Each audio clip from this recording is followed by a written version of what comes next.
सुप्रभात। मेरा नाम कनिका सोम है। मैं कक्षा 9 की छात्रा हूँ। मैं महावीर इंटरनेशनल स्कूल में पढ़ती हूँ। आज हम वाक्य के बारे में कुछ जानते हैं। सार्थक शब्दों का व्यवस्थित समूह जिससे अपेक्षित अर्थ पूर्ण रूप से प्रकट होता है वाक्य कहलाता है।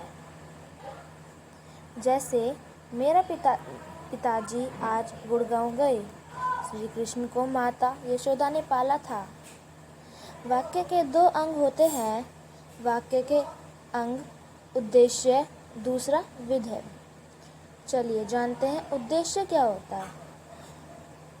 वाक्य में जिसके बारे में कुछ कहा जाए उसे सूचित करने वाले शब्द को उद्देश्य कहते हैं।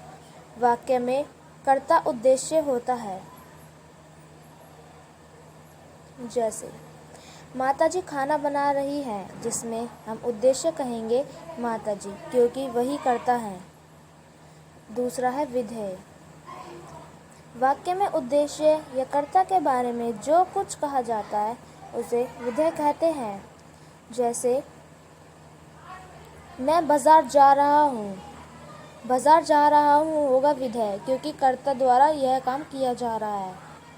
अब हम जानते हैं इनमें कुछ उद्देश्य विधेय क्या होगा। इंदिरा गांधी भारत की प्रधानमंत्री थी। इसमें इंदिरा गांधी उद्देश्य होगा, भारत की प्रधानमंत्री थी विधेय होगा। यही कुछ अन्य वाक्य हैं जिससे हम पता लगा सकते हैं कि उद्देश्य और विधेय। वाक्य को निम्नलिखित दो आधारों पर बांटा जाता है। वाक्य निर्माण के प्रकार दो तरीके के उस पे व्याकरण की दृष्टि से किए गए हैं। रचना के आधार पर, दूसरा अर्थ के आधार पर। चलिए जानते हैं रचना के आधार पर। रचना के आधार पर वाक्य के तीन भेद होते हैं। सबसे पहला सरल वाक्य।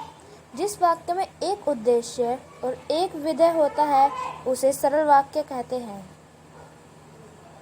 जैसे सुभाष खेल रहा है, यह सरल वाक्य होगा। मैंने अपना काम कर लिया है, यह भी सरल वाक्य होगा। मेरे माता पिताजी मुझे प्यार करते हैं। रचना के आधार पर दूसरा जो है वो है संयुक्त वाक्य।